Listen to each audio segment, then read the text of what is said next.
Bismillahirrahmanirrahim. Assalamualaikum warahmatullahi wabarakatuh. Waalaikumsalam. Selamat siang dan salam sejahtera. Saya kita semua. Alhamdulillah wabillahi nasta'in.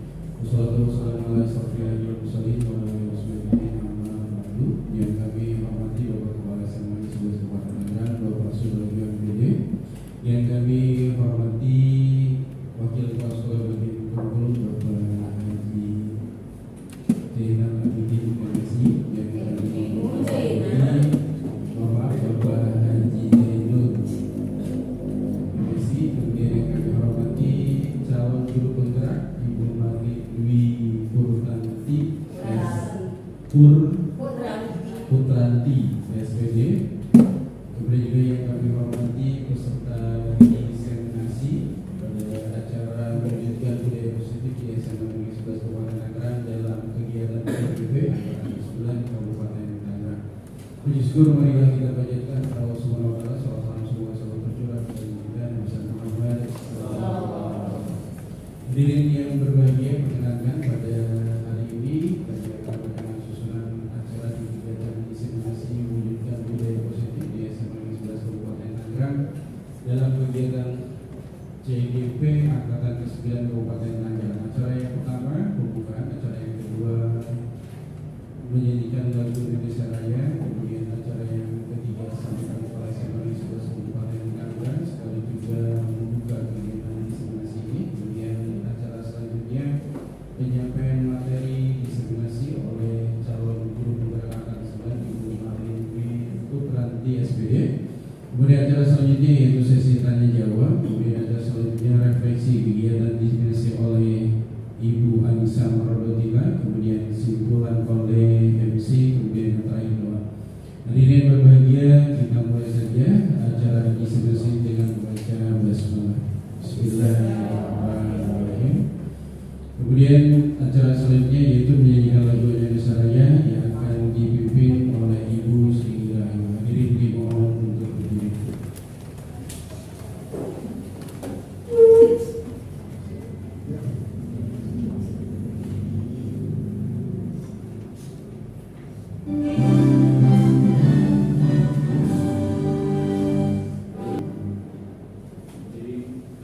Hadirin dimohon untuk berdiri. Baik, kami hormati Bapak Kepala Sekolah, para wakil beserta peserta diseminasi. Kita lanjutkan acara selanjutnya yaitu sambutan Kepala Sekolah Negeri 11 Kabupaten Tangerang, Bapak Subagio MPD, sekali juga membuka acara kegiatan ini. Kepadanya kami bersama.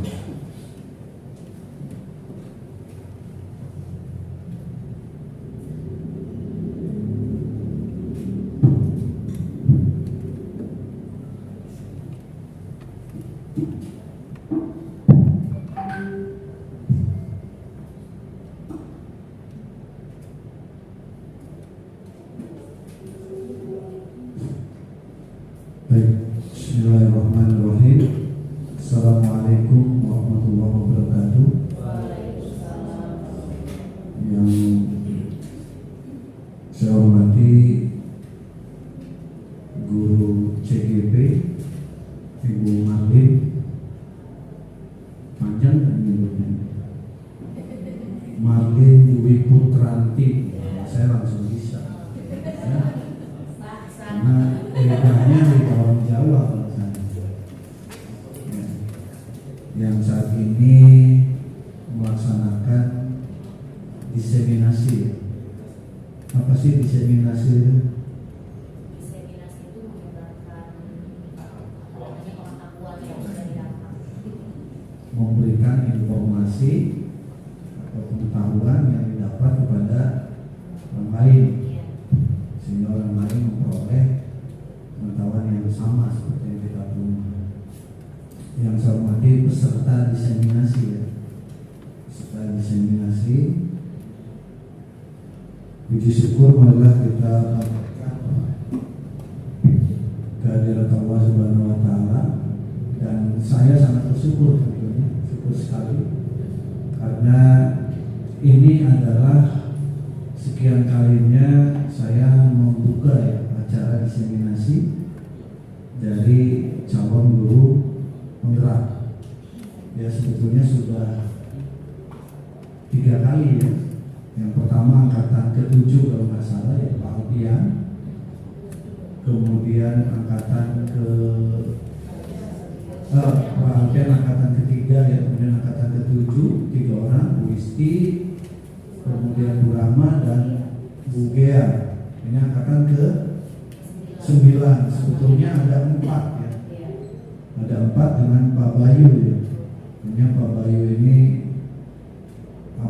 karena memperoleh SK di luar SMA kita, sehingga yang angkatan ke-9 ini tersisa ada 3 ya. Bu Marlin, Bu Sofi dan Bu Safira. Dan saya berharap teman-teman yang lain yang belum CGP juga ikut jejak dari angkatan yang saat ini. Dan kemarin saya menandatangani kurang lebih ada 10 ya, ada 10 berkas yang daftar CGP. Terus Ija saya suruh ikut juga tuh, jadi 11 ya. Tadinya Bu Ija nggak mau, saya bilang apa alasannya nggak mau. Jadi 11 saya tanda tangan. Mudah-mudahan 11-nya lolos semua tuh. Itu untuk angkatan keberapa tuh? Angkatan ke-11, lepas tuh ya, angkatan ke-11 yang saya tanda tangani 11 orang. Nah dari SMA 11. Mudah-mudahan itu kalau berdasarkan hitung-hitungan itu udah pas ya, 11. Sampai ada yang cerita ke saya sampai tengah malam katanya bisa saya. Padahal dibantuin opininya. Tapi apapun itu karena memang kita tidak bisa menghindari itu. Kalau kita ingin menjadi guru yang kemudian bertahan di era saat ini, kita harus mengikuti program-program yang diterapkan, yang dicanangkan oleh pemerintah terkait dengan penguatan mutu pendidikan. Ya, maka ketika ada program CGP ya ikuti itu CGP. Dan kalau Mas Menteri bilang katanya CGP ini kedepannya gitu kan banyak janji, mudah-mudahan dan itu terrealisasi. Seperti halnya misalnya untuk kenaikan golongan tidak usah PPG lagi ya. Kemudian janji nanti akan jadi kepala sekolah otomatis tanpa harus mengikuti seleksi tes dan lain sebagainya. Tapi apapun itu yang jelas itu adalah program yang sangat baik menurut saya, karena semakin banyak guru penggerak di sekolah itu, maka saya berharap bahwa sekolah itu akan kemudian maju kembang. Karena jujur saja memang CGP ini lumayan menyita waktu, tenaga dan pikiran ya Bu Marlin, dan banyak hal-hal baru yang ditemukan dalam CGP ini, terutama untuk meningkatkan kompetensi diri ya, dan juga bagaimana meningkatkan mutu pembelajaran di sekolah. Ya. Seperti halnya saat ini materi diseminasi dalam bentuk bentuk seminar ya, seminar, workshop atau HRT. Seminar ya, bentuk seminar judulnya adalah terwujudnya budaya positif. Ya, terwujudnya budaya positif, dan ini memang belum didapatkan, baik apalagi saya ya kuliahnya zaman jadul gitu, belum memperoleh bagaimana menerapkan budaya positif di sekolah. Mungkin dapat ya, cuma hanya namanya saja yang berbeda. Nah ini perlu memang dilakukan diseminasi pada teman-teman yang memang belum CGP. Ya. Apa sih budaya positif itu? Budaya positif itu kebiasaan-kebiasaan baik ya, yang diterapkan oleh kita, guru, pendidik, ya, atau oleh sekolah terhadap keluarga sekolah. Apa contohnya budaya positif itu? Ya, budaya positif itu misalnya memberikan hal-hal yang baik kepada peserta didik kita oleh warga sekolah. Contoh yang paling sangat sederhana yang sering saya sampaikan kepada teman-teman, Misalnya kita menyapa anak-anak di pagi hari, gitu kan. Ini kan budaya positif, sehingga anak-anak tuh merasa diperhatikan oleh gurunya. Syukur-syukur ya di gerbang membaris itu gurunya. Pagi-pagi wakilnya membaris empat-empatnya, ya, piketnya membaris gitu ya, BK-nya, kepala sekolahnya juga membaris. Itu adalah budaya positif. Itu sangat sederhana sekali, seperti itu. Tapi manfaatnya sangat luar biasa buat anak-anak. Ya, manfaatnya luar biasa. Dan budaya positif ini menyapa anak pagi itu memang hal yang berat, hal yang sederhana maksudnya, tapi kadang-kadang benar dilakukan. Tapi kalau kita konsisten melakukan, ini akan merubah satu image buat anak-anak. Dulu ketika saya jadi pengajar, jadi siswa, ya, kalau sekarang anak nih di SMA 9 ini parkir motornya di luar nih, Bu Mari. Dulu ketika saya di SMA 9, parkir motornya di dalam. Nah, pembiasaannya seperti apa? Ketika anak ingin masuk lingkungan sekolah, motornya dia matikan. Jadi dia tuntun di depan kita. Apa hikmah di balik itu? Membiasakan anak untuk belajar sopan kepada orang lain. Jadi anak tidak bawa motor nyelonong gitu di depan. Kenapa? Karena di depan sudah ada guru piket, ruang asing dan lain sebagainya. Anak tuntun motornya ke tempat parkir.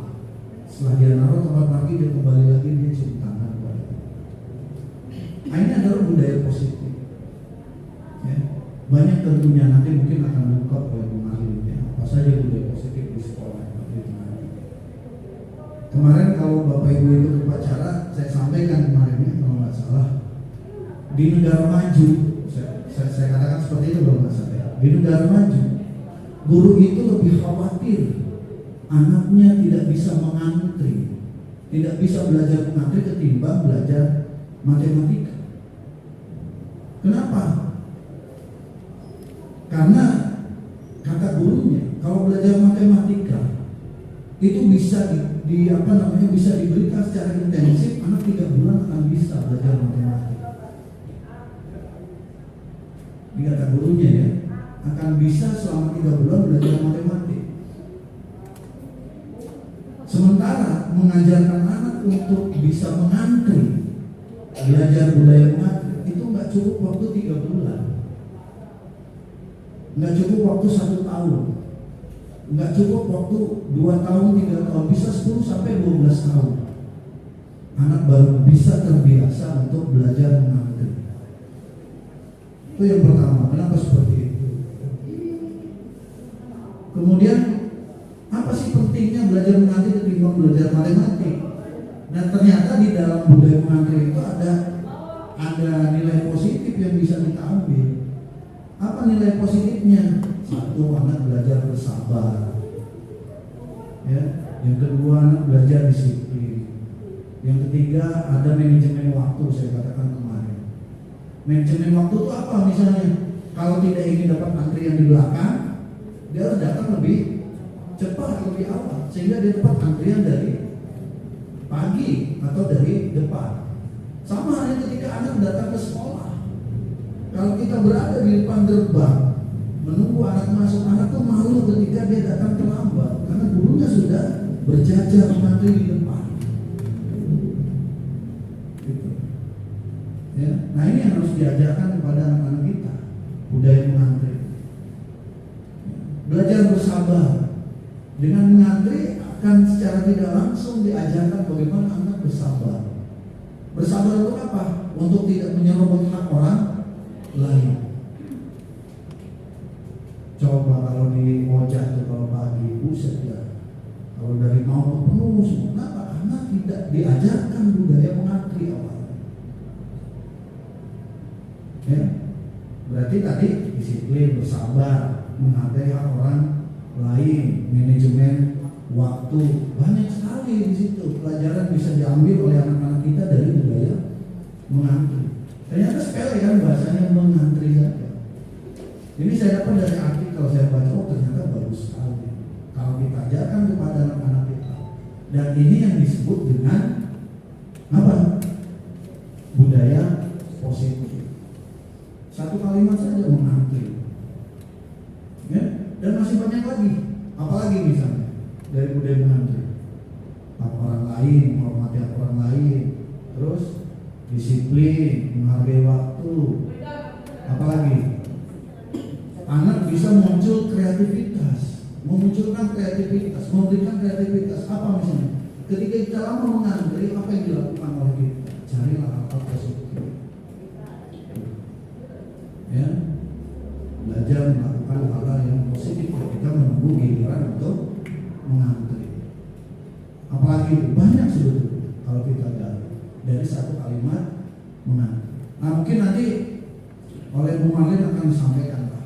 Ya, ini saya hanya memberikan motivasi saja kepada teman-teman bahwa jadi seorang pendidik itu, jadi seorang guru itu tidak hanya datang masuk ke kelas, kemudian mengajarkan 1+1 sama dengan 2, memberikan definisi apa itu bla bla bla, tapi yang lebih penting adalah bagaimana merubah karakter anak dari yang tidak baik menjadi baik. Itu yang paling mulia dari seorang guru. Ya, maka luar biasa jadi seorang guru itu amal ibadahnya terus mengalir walaupun kita sudah tidak lagi memberikan pendidikan kepada anak-anak.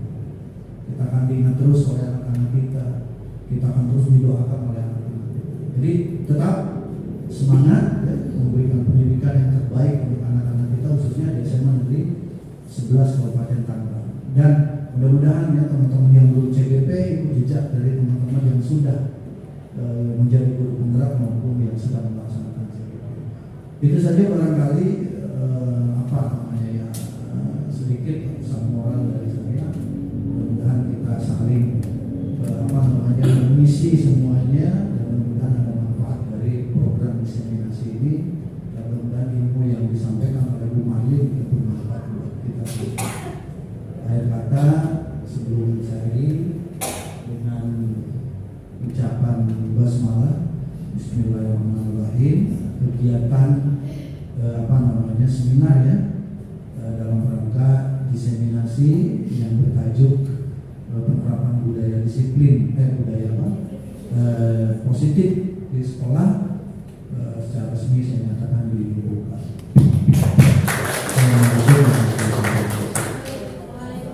Waalaikumsalam warahmatullahi wabarakatuh. Terima kasih kepada Bapak Kepala SMA Negeri 11 Kabupaten Tangerang, Bapak Sugeng M.Pd yang telah membuka acara diseminasi mewujudkan budaya positif di SMA Negeri 11 Kabupaten Tangerang dalam kegiatan CGP Angkatan 9 Kabupaten Tangerang tahun 2023. Jadi yang kami hormati acara selanjutnya yaitu penyampaian materi di seminasi oleh calon guru penggerak angkatan ke-9 Ibu Marlin Dwi Putra SPD. Kepadanya kami persilakan.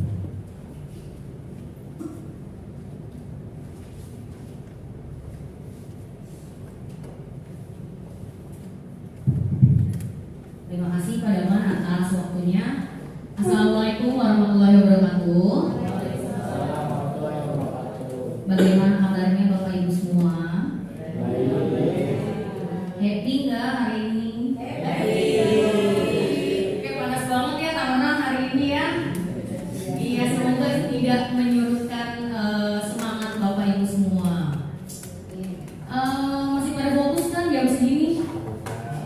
Enggak ya? Enggak.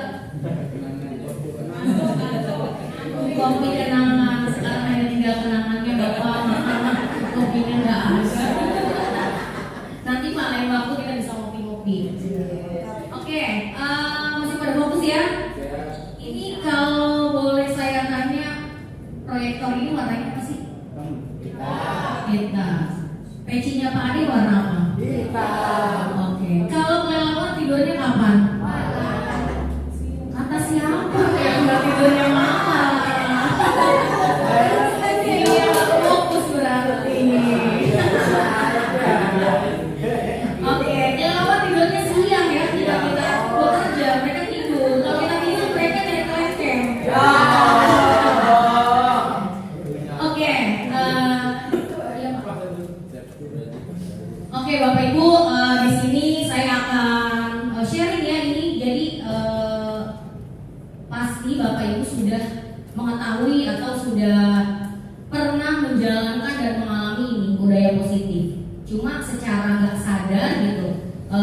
Bapak Ibu tuh nggak tahu gitu.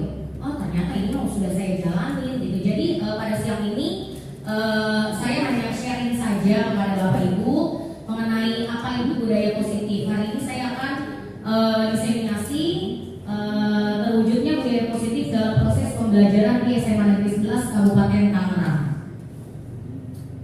Oke, kenapa sih saya melaksanakan diseminasi ini?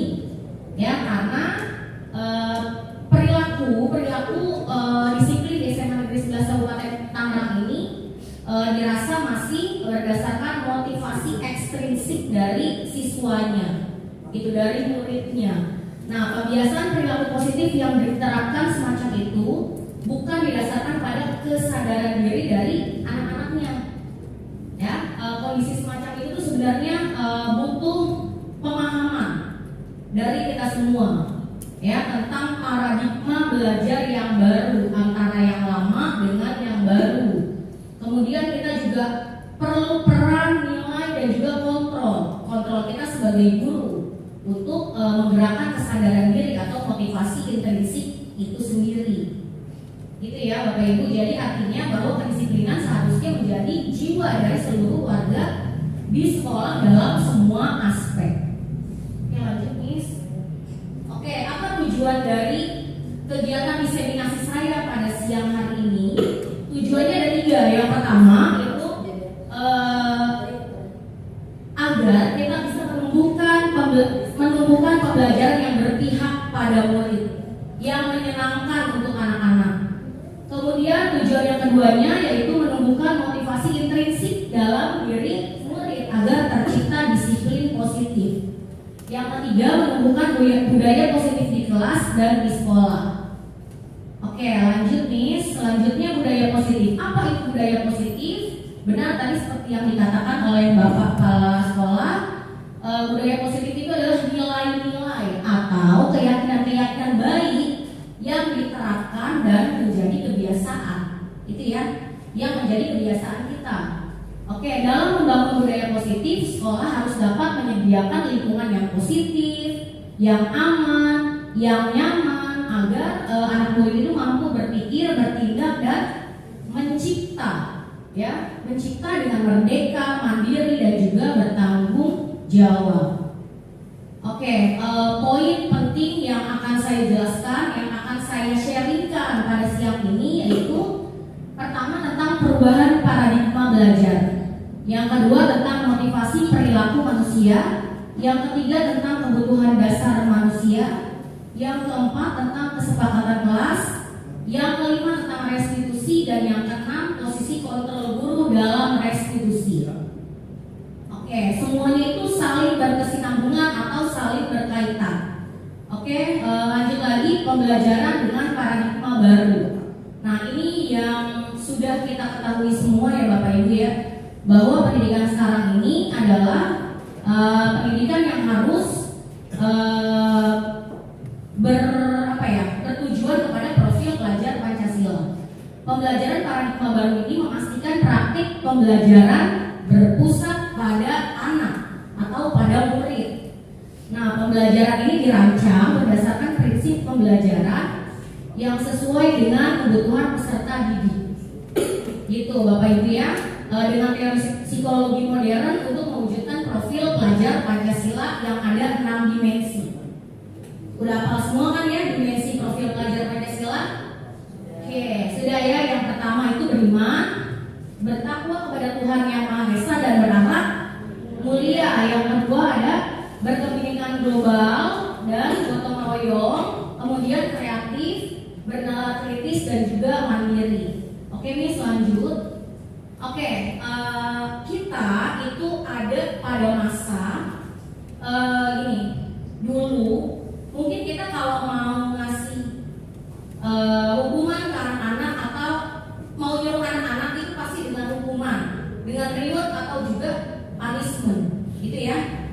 Jadi anak-anak bekerja, kita stimulus misalnya, pokoknya kalau dia tidak mengerjakan sesuatu, maka mereka kena hukuman. Kalau mereka melakukan sesuatu, itu mereka mendapatkan reward, ya. Oke, kita bandingkan dengan teori kontrol. Teori kontrol yang terbaru yang sudah diteliti tentang bagaimana sih anak-anak itu. Yang pertama, kalau di dalam teori stimulus dan respon itu kebutuhan antara kita semua itu sama.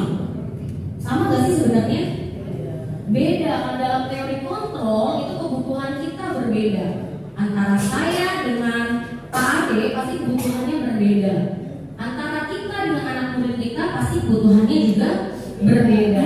Kemudian poin yang kedua, semua orang melihat hal yang sama. Sama nggak? Enggak ya. Apa yang kita lihat belum tentu sama dengan apa yang orang lain lihat. Oke, setiap orang itu pasti memiliki gambaran yang berbeda. Kemudian poin ketiga, kita mencoba mengubah orang agar berpandangan sama dengan kita. Itu tidak akan bisa, ya nggak? Ya nggak? Orang lain, kita pengen orang lain itu memandang apapun sama seperti kita. Itu nggak bisa ya? Oke, kalau di dalam teori kontrol, kita berusaha memahami pandangan orang lain tentang dunia. Kita yang harus memahami orang lain. Oke, lanjut. Oke, kita coba ke ini aktivitas kita ya. Bapak Ibu silakan berdua sama-sama mengapal tangan. Ini sama siapa ya? Yang udah yang sendiri nyiapin aja ya. Oke, coba sama-sama mengapal tangan ya. Oke, bayangkan. Maaf, ada nasi. Terlalu ini Pak, kalau nasi makanya dikasih aja langsung Pak. Oke, maaf, salah satu sisi aja dulu yang mau sebelah kanan itu mengapal tangan. Sebelah kanan saya satu, Pak Mas Luri, Bu Yayu ke belakang, begitu ya. Silakan mengapal tangannya. Bayangkan di tangan itu ada logam mulia sebesar 10 gram. Ya, bayangkan ya. Cuma bayangkan loh. Oke, ya boleh dibayangkan. Nah, tugas Bapak Ibu sebelahnya itu silakan merebut logam mulia yang ada di tangan itu. Apapun caranya, yuk kita coba yuk. 1, 2, 3. Kita coba. Mulia boleh ambil logam mulia yang ada di tangan.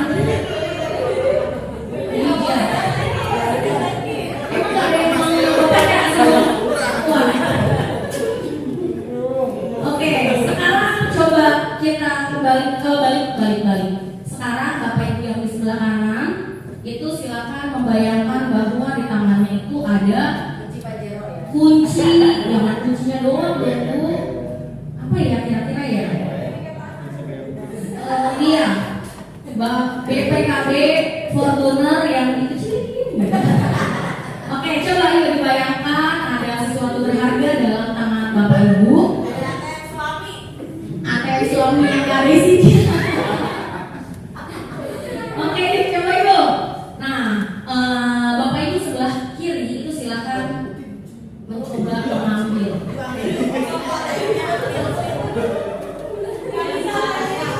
Oke, ya cukup Bapak Ibu ya. Oke, dari kegiatan tersebut, dari kegiatan yang dipraktikkan Bapak Ibu tadi ya, kan terlihat bahwa orang itu pada hakikatnya ya, semua kontrol dirinya itu terdapat pada dia sendiri. Dia mau membuka atau menutup tangannya itu tergantung dari dia ya. Mungkin tadi kalau Bapak Ibu ingin duit 300.000, mungkin tadi ada yang buka ya. Iya, itu namanya motivasi eksternal dari orang itu. Ya, jadi kita harus pahami bahwa semua orang itu bisa melakukan kontrol terhadap diri dia sendiri. Ya, hanya motivasinya saja yang berbeda. Itu oke, lanjut Miss Gia. Oke, perubahan paradigma belajar. Kalau paradigma belajar yang kemarin itu guru hanya sebagai pentransfer pengetahuan, ya enggak? Tapi kalau sekarang kita tuh menjadi fasilitator, motivator, dan mediator. Kita bisa sama-sama belajar dari anak-anak kita. Kemudian guru merupakan sumber ilmu. Ya, padahal kita sebenarnya banyak juga kok mendapatkan ilmu-ilmu baru dari anak-anak kita. Gitu. Kemudian dalam paradigma belajar yang lama itu muridnya pasif, individual dan berbasis fakta. Kalau yang sekarang muridnya itu konstruktif, ya bisa membangun. Kemudian berpartisipatif dan juga bisa berkolaboratif dan berbasis pada masalah. Itu lanjut Miss. Oke, selanjutnya ada miskonsepsi tentang ilusi kontrol ya. Ada 4 poin di sini. Oke, menurut William Glasser dalam kontrol teori yang kemudian berkembang dan dinamakan choice theory meluruskan beberapa miskonsepsi. Miskonsepsi yang pertama itu ilusi guru mengontrol murid. Ya, kita dulu berpikir bahwa kita bisa mengontrol murid, iya nggak sih? Iya, kita bisa mengontrol murid. Murid itu harus melaksanakan apa tugas dari kita, apa yang kita instruksikan, gitu. Padahal enggak ya, ya enggak. Bisa kita mengontrol, tapi karena dia pengen kita kontrol aja, ya bukan karena motivasi dari diri dia sendiri, bukan karena motivasi intrinsik dalam diri dia, dalam diri murid. Kemudian yang kedua, ilusi bahwa semua penguatan positif, efektif dan bermanfaat. Ya, kita selalu merasa penguatan positif atau bujukan-bujukan itu bermanfaat. Ya tadi balik lagi karena itu hanya menjadi motivasi eksternal bagi si anak. Kemudian yang ketiga, ilusi bahwa kritik dan membuat orang merasa bersalah dapat menguatkan karakter. Padahal tidak ya. Oke, lanjut Miss.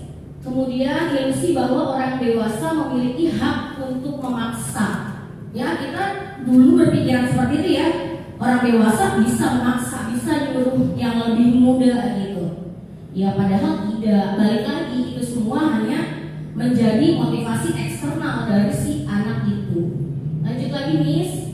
Oke, selanjutnya orang itu melaksanakan atau melakukan sesuatu itu karena ada motivasinya.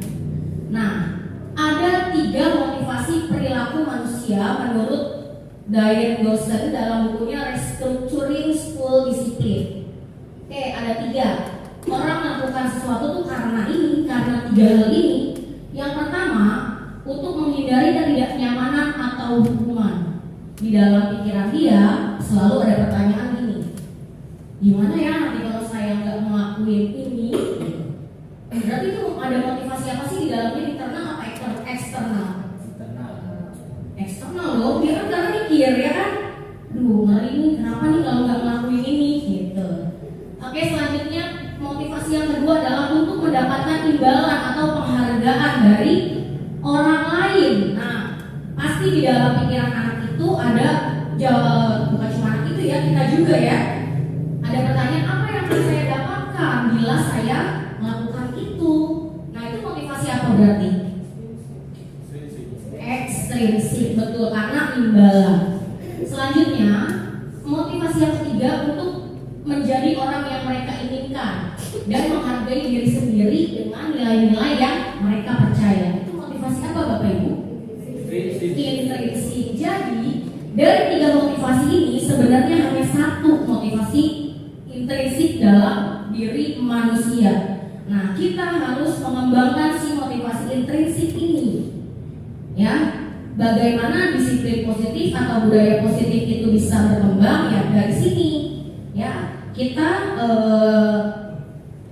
harus bisa mengembangkan motivasi intrinsik dalam diri murid kita. Oke, lanjut Miss ya. Oke, Bapak Ibu sering menemukan anak-anak melakukan pelanggaran gak sih? Sering ya? Oke. Sebenarnya mereka tuh melakukan pelanggaran karena ini, karena mereka ingin memenuhi kebutuhan dasar mereka. Kita dan anak murid kita itu sesungguhnya punya 5 kebutuhan dasar. Oke, menurut menurut Dr. William Glasser, 5 kebutuhan dasar manusia itu yang pertama ada kebutuhan untuk bertahan hidup. Ya, apa sih kebutuhan bertahan hidup itu? Makan, minum, itu termasuk kebutuhan bertahan hidup. Kemudian ada kebutuhan kasih sayang dan rasa diterima. Ya, kita butuh rasa diterima oleh lingkungan kita. Kita butuh disayang oleh lingkungan kita, gitu ya. Kemudian yang ketiga, kita juga butuh kebebasan. Selain kebebasan, kita butuh juga kesenangan dan juga kekuasaan. Nah, anak-anak itu melakukan pelanggaran karena sebenarnya mereka ingin memenuhi 5 kebutuhan ini. Pernah pasti kita menemukan anak-anak yang lagi jam belajar tapi mereka adanya di kantin. Pernah kan ya? Iya. Mereka tuh sebenarnya ingin memenuhi kebutuhan bertahan hidupnya mereka. Ya? Iya, mereka lapar, mereka mau makan, makanya mereka melakukan itu, makan di kantin. Karena mereka tuh juga butuh bertahan hidup gitu, ya enggak? Iya, itu sebenarnya ya. Kemudian kalau anak-anak suka caper-caper, banyak ya. Apa kita yang caper? Nggak tahu kita Pak Jumhan. Oke, kalau anak-anak suka caper misalnya ya, kok kayaknya caper banget deh ini anak ya, tolong bikin masalah gitu. Padahal nggak ada apa-apa. Sebenarnya mereka sedang ingin memenuhi kebutuhan kasih sayang dan rasa diterima. Kalau yang lompat pagar berarti membutuhkan kebebasan. Nah, oke. Kalau anak-anak itu misalnya di dalam kelas, terus mereka itu kayak males-malesan gitu ngerjain instruksi dari kita, gitu ya. Itu tuh sebenarnya mereka lagi ingin memenuhi kebutuhan dasar mereka, poin kebebasan. Gitu ya, karena dia nggak pengen tuh sebenarnya kalau disuruh belajar matematika, ngitung gitu. Padahal dia pengen bikin tulisan infografis gitu. Itu dia. Kemudian ada poin kesenangan, ya. Kesenangan. Kadang-kadang anak-anak juga bosan gak sih kalau belajar di kelas dari jam 7 sampai jam 4 gitu ya. Iya, karena kadang-kadang mereka itu melakukan pelanggaran karena ini, ya. Karena mereka merasa bosan, mereka pengen senang, ya. Makanya kita sebagai guru diminta untuk menyenangkan mereka, ya. Memberikan pengajaran yang berpihak pada mereka, seperti itu. Kemudian poin yang kelima adalah kekuasaan. Kita semua butuh kekuasaan kan pastinya. Iya, kita pengen gini. Kadang-kadang kita pengen, kok pendapat saya tuh nggak pernah diterima. Itu juga sebenarnya poin dari pemenuhan poin kekuasaan ini, gitu ya. Masa kita mau sih ditaruh di belakang dulu gitu, kita masih suara nggak diterima gitu. Mereka juga sama gitu. Gitu ya Bapak Ibu, sebenarnya mereka membuat pelanggaran itu ya karena mereka sedang memenuhi kebutuhan dasar mereka. Ya, kalau mereka masih melanggar ya kita harus penuhi itu kebutuhan dasar mereka. Ya berarti kita yang berubah gitu. Kita mengubah mereka gitu. Oke, lanjut, Miss. Oke. Kebutuhan dasar anak-anak ini kan biasanya suka dilanggar ya. Iya enggak? Iya, karena kebutuhan dasar ini akhirnya anak-anak melanggar. Nah, kita tuh sebenarnya sebagai guru di awal tahun pelajaran itu baiknya kita membuat keyakinan kelas atau kesepakatan kelas bersama dengan anak-anak kita, ya, bersama dengan murid kita. Guru mata pelajaran boleh membuat, guru wali kelas boleh membuat, ya, itu kesepakatan kelas. Ada yang sudah pernah melakukan ini? Apa Bapak Ibu semua masih pakai peraturan-peraturan? Oke, aturan kelas tidak boleh makan, tidak boleh minum, gitu ya. Oke, itu kan biasanya semua katanya tidak boleh. Tapi dalam budaya positif ini, kata tidak boleh itu nggak bisa dipakai lagi Bapak Ibu, ya. Ya, jadi kalau kita mau membuat kesepakatan kelas atau keyakinan kelas, hal pertama yang harus kita lakukan adalah kita menanyakan dulu kepada anak kita, kelas seperti apa sih yang kalian inginkan? Kelas impian seperti apa yang kalian inginkan? Begitu ya. Oke, mereka akan menjawab kelas impian yang seperti ini, seperti itu, tenang, tidak berisik gitu ya. Itu yang dingin ya. Itu adalah kelas impiannya mereka. Gitu. Setelah itu barulah kita minta nih mereka untuk menuliskan kesepakatan kelas. Mereka maunya seperti apa kelasnya itu ya. Mereka menuliskan semua peraturan kelas. Kalau saya lakukan tadi keyakinan kelas ini atau kesepakatan kelas ini, anak-anak menuliskan di post-it kemudian ditempel di papan tulis ya. Boleh Bapak Ibu tulis di karton gitu ya. Kemudian dari tulisan-tulisan kesepakatan kelas ini ya, Bapak Ibu itu diminta untuk menuliskannya menjadi tulisan yang positif ya. Oke, kalau kesepakatan kelas di 10.2 tadi akhirnya adalah jaga kebersihan ruangan kelas ya. Itu diturunkan dari kalimat tidak boleh buang sampah sembarangan ya. Kita nggak boleh lagi pakai kata jangan dan tidak boleh dalam budaya positif ini. Kalau mau menumbuhkan budaya positif ini ya, harus menggunakan kalimat-kalimat yang positif juga ya. Oke, selanjutnya poin kedua itu adalah membantu kapanpun kita bisa. Mari membantu kapanpun kita bisa ya. Jadi intinya saling tolong-menolong di sana ya. Kalau kita mau menuliskan atau membuat keyakinan kelas ini, kita harus menuliskan dengan kalimat-kalimat dan kata-kata yang positif. Oke, lanjut Miss ya. Oke, tadi keyakinan kelas dan juga ini hukuman, konsekuensi dan restitusi. Ini ya Bapak Ibu, ada 3 poin yang kita akan tahu artinya ya.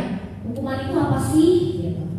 Hukuman adalah sesuatu yang menyakitkan, sifatnya mendadak dan terjadi satu arah dari guru ke muridnya. Guru menghukum muridnya, gitu ya. Kemudian yang kedua telah disepakati bersama dan yang kedua konsekuensi. Konsekuensi itu telah disepakati bersama dan pelanggar dibuat tidak nyaman dalam jangka waktu tertentu. Itu konsekuensi. Ya, oke. Ini terjadi juga satu arah ya, tetap ya, dari si murid, dari guru ke muridnya. Oke, lanjut. Yang ketiga itu restitusi. Nah, restitusi ini adalah kita menciptakan kondisi agar mampu menyelesaikan masalah, sifatnya kolaboratif. Restitusi itu disepakati dan dilaksanakan oleh guru dan murid. Kalau hukuman, konsekuensi hanya dijalankan oleh guru kepada murid, kalau restitusi adalah kolaborasi antara guru dan murid. Nah, untuk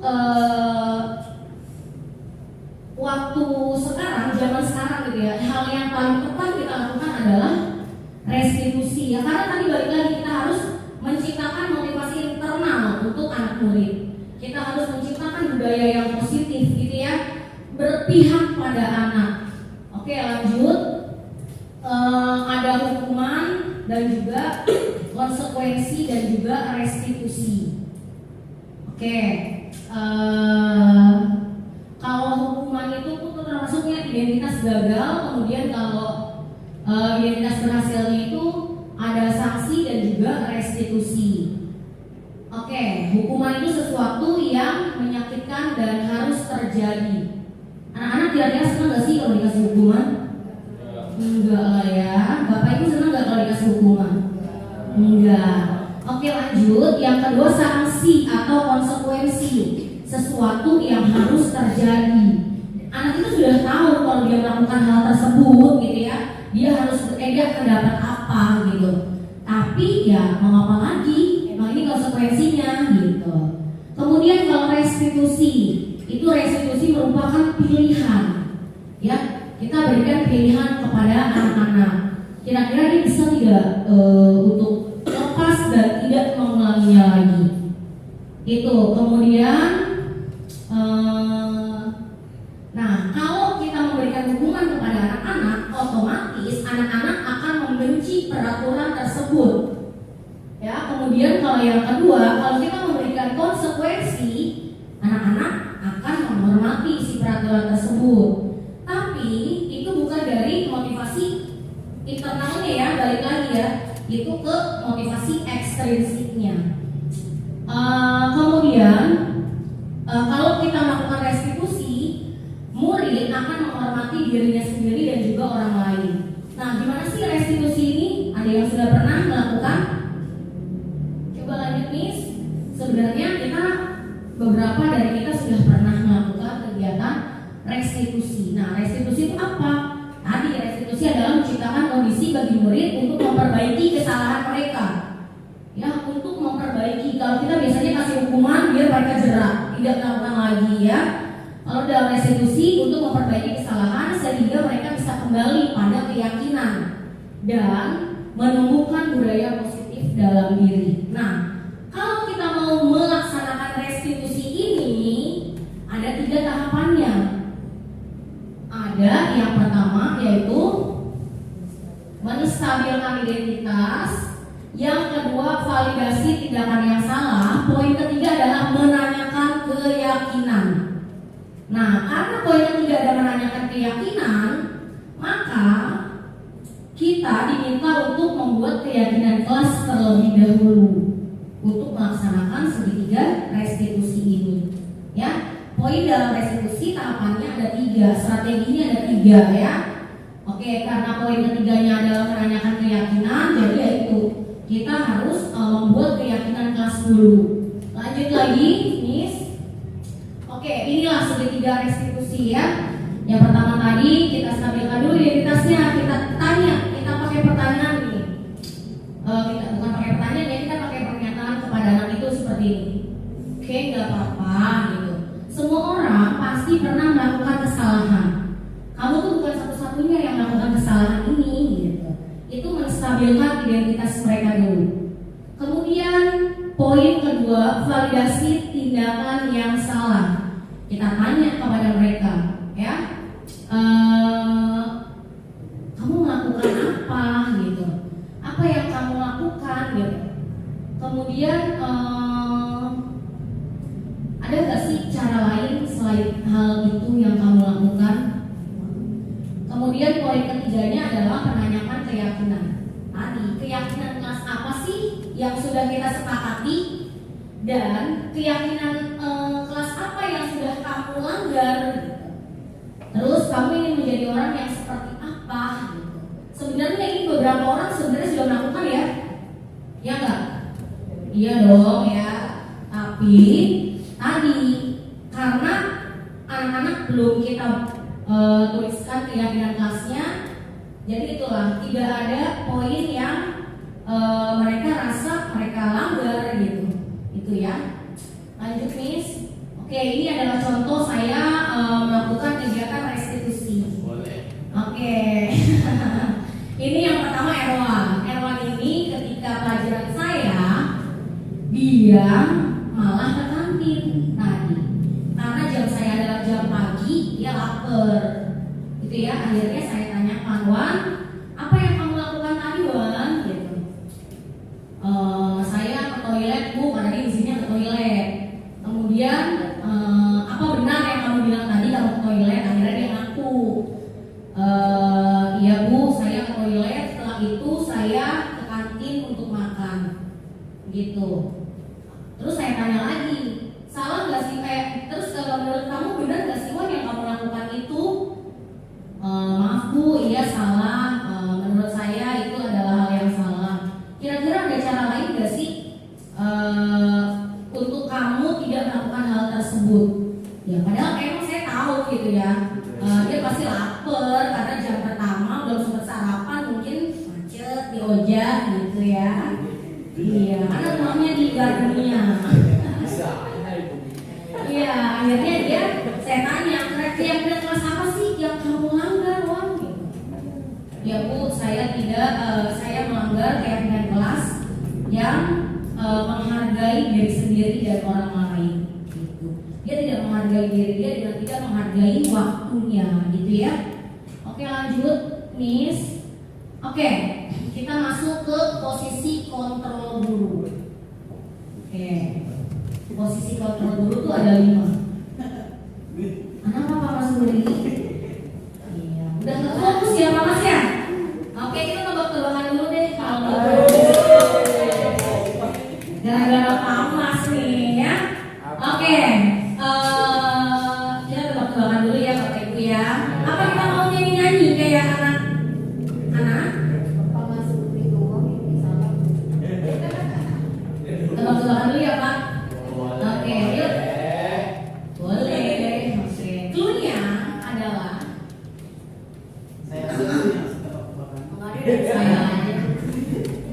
Oke, clue-nya orang ketiga itu penting dan tidak boleh dilupakan. Clue-nya orang ketiga itu penting dan tidak boleh dilupakan. Oke, orang pertamanya Padangan, orang keduanya Bu Isti, orang ketiganya siapa? Betul. Oke. Ayo, oke. Oke, lanjut. Orang pertamanya Pak Ade. Orang keduanya Bu Mayang. Orang ketiganya siapa Miss Gea? Salah. Oke, lanjut. Orang pertamanya itu Pak Ade. Orang keduanya Bu Ayu. Orang ketiganya siapa Bu? Ketiganya pada Masya Allah, betul ya. Tepuk tangan untuk kita semua.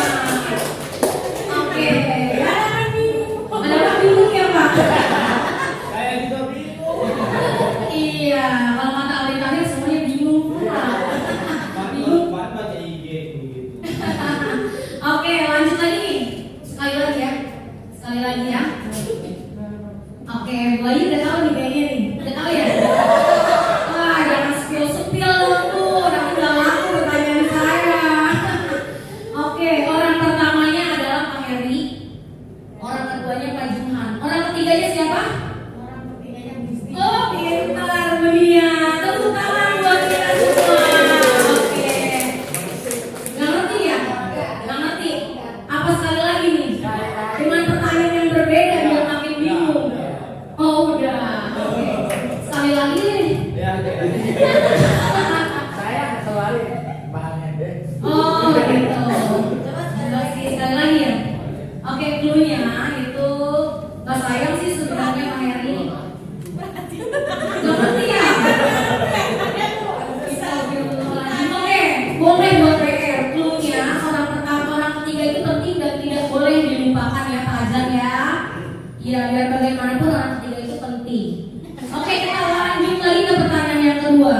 Clue-nya bumi itu bulat, maka 10 ditambah 1 adalah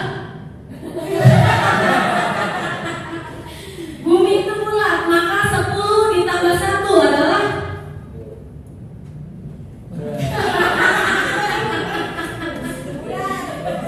ya Allah, ternyata salah ya. Bumi itu bulat, maka 10 ditambah 1. Karena bumi itu bulat, 10 tambah 1 ya 11. Oke, salah. Tidak sesuai denganku. Mau dibocorin nggak? Mau dibocorin nggak? Nggak mau ya? Bumi itu bulat. Bumi itu bulat, maka 10 tambah 1. Ya, hitungannya bulatnya ada berapa, Bu? Yang bulatnya 1, berarti 1. Maka 10 tambah 1 adalah 1. Iya, kalau udah kan? Iya, hanya tidak fokus aja sebenarnya. Kita pelajar ya. Iya, boleh minum. Oke ya, karena kayaknya kalau guru SMA tuh susah mau explicating joget-joget gitu nggak sih? Enggak juga. Oh, bisa boleh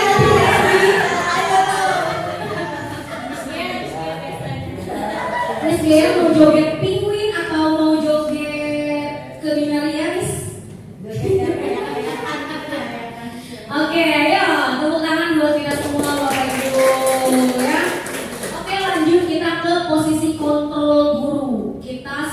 sebagai guru harus mempunyai posisi kontrol. Ya, posisi kontrol kita terhadap murid-murid kita. Ya, oke, posisi kontrol itu ada 5. Yang pertama, guru itu sebagai penghukum. Yang kedua, guru sebagai pembuat rasa bersalah. Yang ketiga, guru sebagai teman.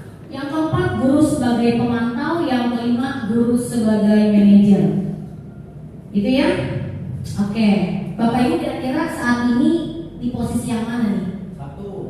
1, penghukum. Waduh, galak sekali Pak Adem ini. 3. Pembuat rasa bersalah teman. Berarti suka ngopi-ngopi bareng anak muridnya ya, teman-teman ya. Oke, guru sebagai penghukum. Contohnya misalnya ada anak terlambat, ya.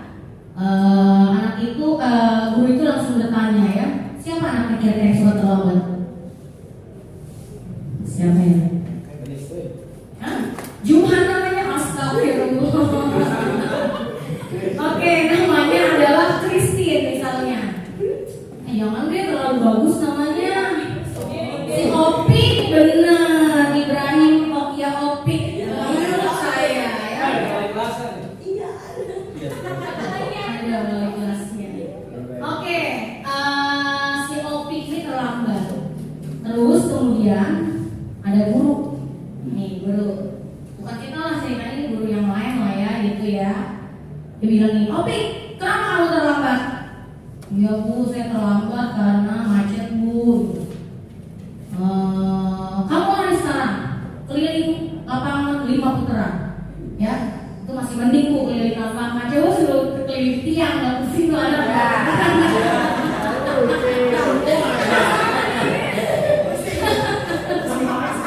Pusing kan? Ada yang keliling lapangan nggak sih? Oke, intermezzo dikit ya Bapak Ibu. Oke, pasti si guru itu nih, kalau guru sebagai penghukum, dia itu nyuruh lari kamu keliling lapangan gitu ya.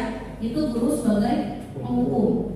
Kemudian posisi yang kedua, posisi pembuat rasa bersalah. Nah, itu terlambat. Opik, kenapa kamu terlambat?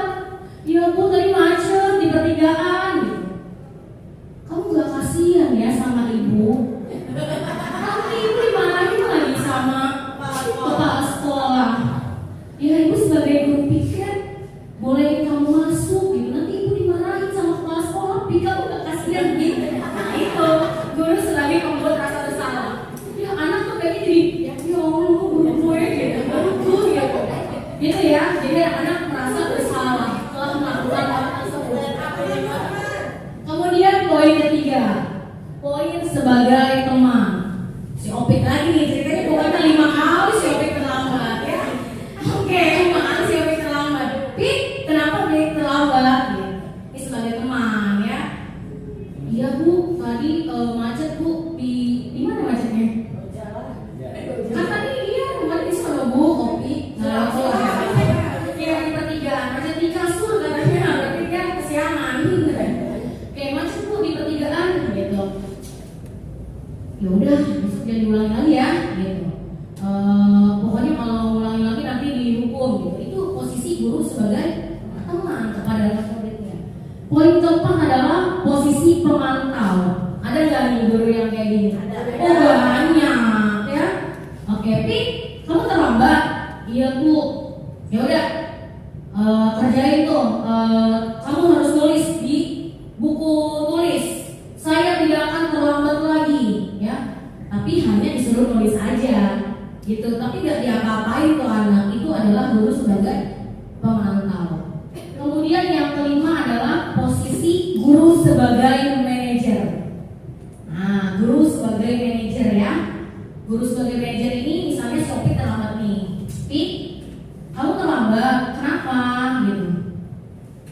Apa kendala kamu? Kok bisa terlambat gitu. Guru itu nanya, iya Bu, saya tadi terlambat karena bangunnya kesiangan. Guru itu nanya lagi, jangan diulangin ya Pik ya. Itu guru sebagai manajer. Kamu bisa gak sih kira-kira berubah? Kamu bisa gak sih kira-kira tidak melakukan ini lagi gitu? Bisa Bu, nah itu adalah guru sebagai manajer gitu. Dari 5 poin ini kira-kira guru sebagai apa sih yang paling tepat untuk kita? Manajer di mana Pak? Di sekolah. Buat siapa? Buat guru gue, buat anak murid saya. Gitu ya.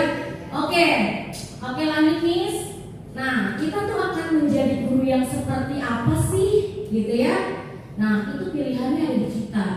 Dan karena hari ini sudah saya sampaikan, sudah saya sharingkan, guru yang baik adalah guru yang memahami muridnya, guru yang bisa menciptakan motivasi intrinsik untuk anak muridnya, guru yang bisa berpihak kepada muridnya.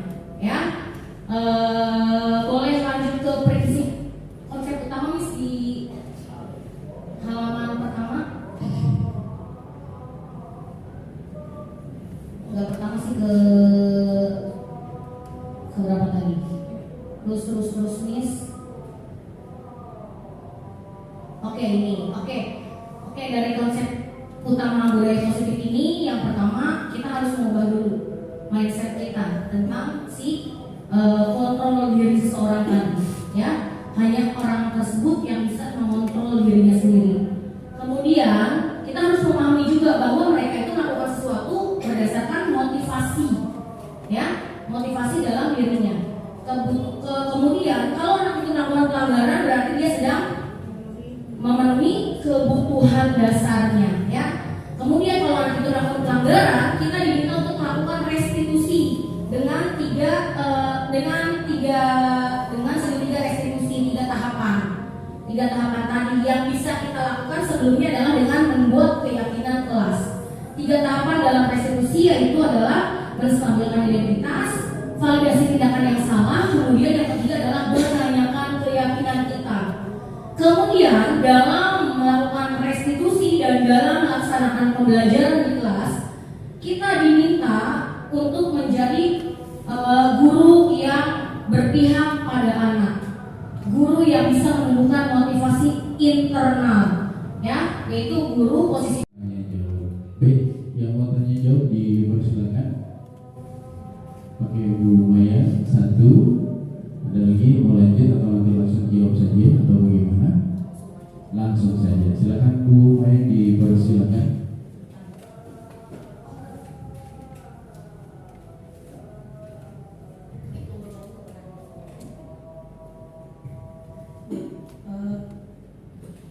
Terima kasih Bu Marli untuk waktunya.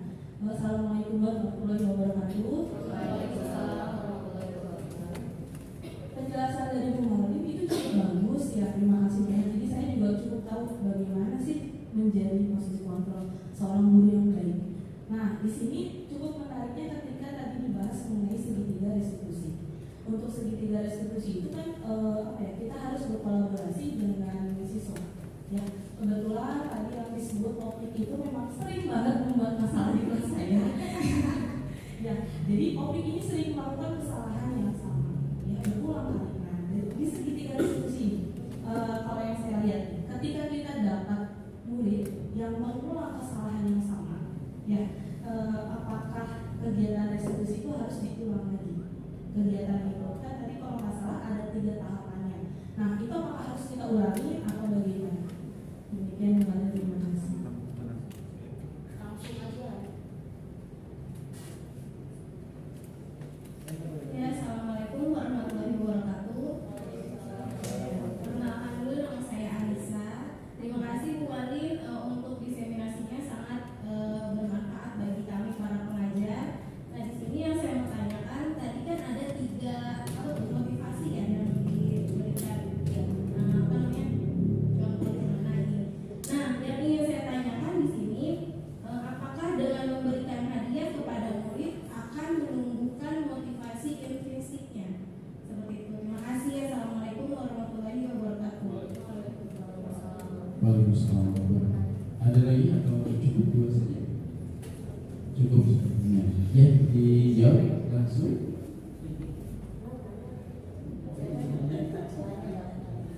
Ada yang mau bertanya lagi, Pak Surya silakan. Gimana tadi mau nanya sekarang cukup?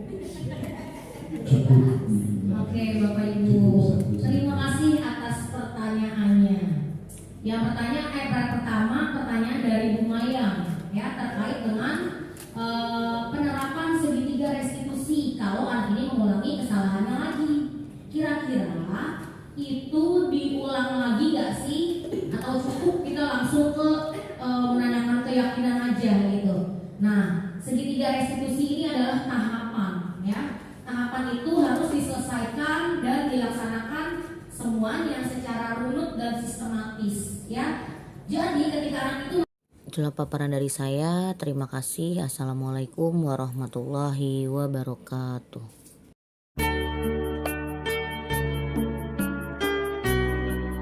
Erwan, ketika kelas saya tadi pagi, kamu minta izin untuk ke toilet.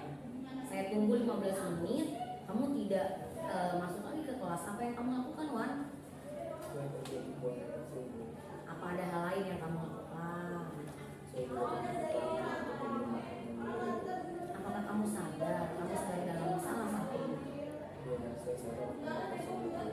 Ya, sudah sekian kalinya ya kamu melakukan hal yang seperti itu. Oke, apakah kamu sudah menjadi teman yang baik untuk diri kamu sendiri dengan berbohong seperti itu? Oke, saya yakin kita bisa menyelesaikan ini. Yuk kita berpikir bersama bagaimana cara memperbaikinya. Ya, kamu pasti punya alasan kan untuk melakukan hal tersebut. Kamu tidak ada waktu untuk sarapan ya? Ya, saya tadi pagi menunggu kamu 15 menit. Kamu tidak kunjung masuk ke kelas. Saya cari, ternyata kamu sedang di kantin. Kamu makan dan kamu minum. Ya, iya ibu lihat kamu lama sekali makannya. Ya, iya saya tahu kamu tidak ada waktu ya untuk sarapan di rumah ya. Ya, karena pelajaran ibu itu tadi dimulainya pagi. Berarti kamu harusnya bisa bangun lebih pagi ya.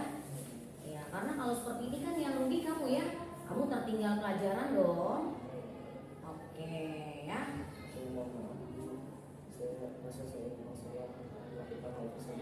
Oke, sekarang kita kembali ke keyakinan kelas kita. Apa keyakinan kelas kita? Tepat sekali. Kamu masih ingat dengan keyakinan kelas kita ya? Oke, sekarang kita kembali saat kamu minta izin ke toilet tadi. Untuk pergi ke toilet itu, apakah kamu sudah jujur terhadap diri kamu sendiri? Menurut ibu, ada cara yang lebih baik tuh untuk menghilangkan rasa lapar tanpa harus berbohong. Bagaimana menurut kamu, Wan? Oke, sekarang kita harus tetap meyakini dan mengikuti keyakinan kelas kita ya, Wan. Iya. Oke, gimana kira-kira kamu memperbaikinya?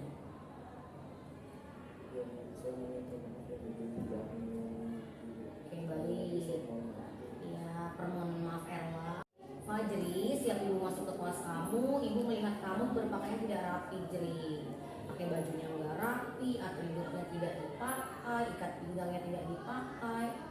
Mengapa kamu berpakaian seperti itu? Tadi saya lupa untuk pakai dasi Ada yang lainnya? Tadi saya juga pakai kaki juga Bu. Apakah kamu tahu kamu sedang dalam masalah saat ini? Oke, baiklah. Saya rasa setiap orang pasti pernah melakukan kesalahan ya, Jeri ya. Kamu pasti punya alasan kenapa kamu melakukan hal tersebut. Pasti merasa nyaman dan bebas, tidak memakai seragam dengan rapi, dan tidak memakai atribut sekolah. Kamu berhak seperti itu. Sekarang mari berpikir bersama untuk memperbaiki masalah itu. Saya sering sekali mendapati kamu tidak menggunakan atribut sekolah, sehingga cara berpakaian kamu tidak rapi. Namun saya melihat kamu merasa nyaman, senang dan bebas sekali. Ya, kamu tidak pakai atribut tuh kamu senang. Saya mengerti sekali perasaan itu. Tapi apa yang kamu lakukan itu merugikan diri kamu sendiri, Jeri.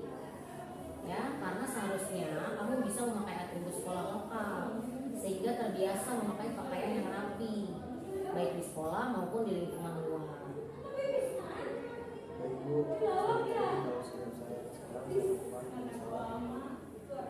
Sekarang kita kembali ke keyakinan kelas kita. Apa keyakinan kelas kita?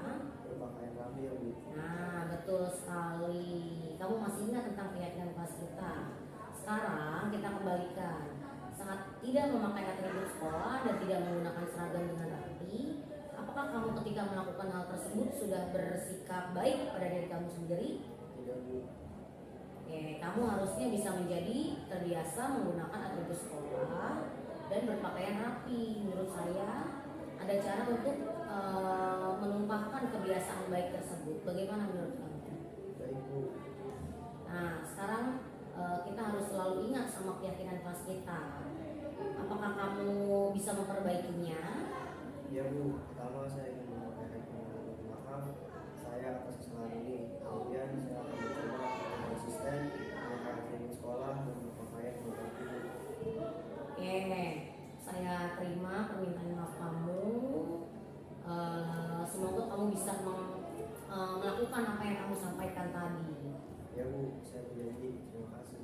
Oke, semoga kamu bisa menjadi orang hebat di kemudian hari ya, Jadi ya.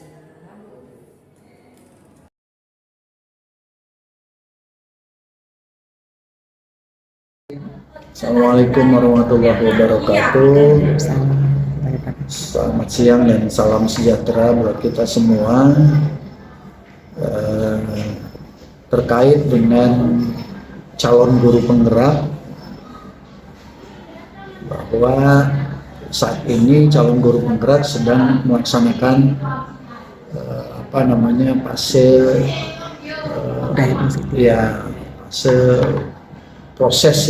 proses dalam mencapai tujuan daripada calon guru penggerak, dan kemarin sudah melaksanakan salah satu program dari CGP, yakni melaksanakan seminar.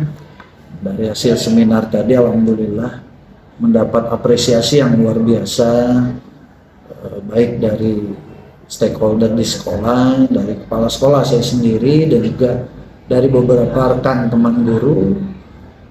Dan hasilnya adalah bahwa calon guru penggerak memiliki kompetensi yang bisa diharapkan sebagai tujuan daripada pemerintah dalam menggulirkan program calon guru penggerak ke depan.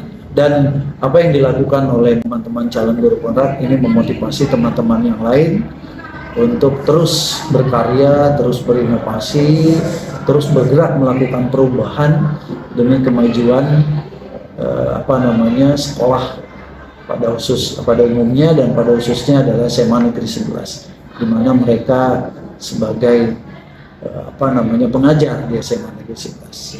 Barangkali itu selamat melaksanakan program calon guru penggerak, dan saya berharap tidak hanya ilmu yang didapat dari calon guru penggerak ini, tapi juga diaktualisasikan dalam proses belajar mengajar demi kemajuan peserta didik di SMA Negeri 11 Kabupaten Tangerang. Assalamualaikum warahmatullahi wabarakatuh. Perkenalkan, nama saya Nilai Pamukasari. Saya merupakan teman sejawat Ibu Marlin Dwi Putranti, dan saya juga selaku guru BK di kelas 10-2, kelas yang diampu oleh Bu Marlin Dwi Putranti. Saya di sini akan memberikan testimoni bahwa Bu Marlin telah melakukan kesepakatan kelas dengan cara menggunakan segitiga restitusi dan sudah melakukan budaya positif di sekolah, terutama di kelas 10-2, sehingga peserta didik dapat merubah perilakunya yang tadinya melanggar aturan. Sekarang mereka taat sama aturan sekolah dan taat sama aturan ataupun kesepakatan kelas yang telah dibentuk oleh mereka sendiri. Terima kasih. Itu saja penyampaian dari saya. Assalamualaikum warahmatullahi wabarakatuh. Warahmatullahi wabarakatuh. Perkenalkan, nama saya Diki Arianto dari kelas 10-2 dengan wali kelas Bu Marlin Dwi Putranti. Terkait dengan budaya positif yang selama ini diterapkan oleh Bu Marlin, menurut saya hal tersebut sudah cukup efektif karena kelas kami telah memiliki keyakinan kelas yang sebelumnya pembuatannya sudah dipandu oleh Bu Marlin, sehingga kelas kami menjadi kelas yang nyaman. mulai dari tugas piket yang selalu terlaksana rutin oleh setiap anggota piket harinya. Selain itu, saya dan teman saya yang sempat melakukan pelanggaran terkait keterlambatan masuk kelas dan sebagainya, akhirnya sadar bahwa kesepakatan kelas yang sudah kami buat sebelumnya adalah hal-hal yang harus kami yakini dan pasti bermanfaat untuk kami ke depannya. Terima kasih. Wassalamualaikum warahmatullahi wabarakatuh.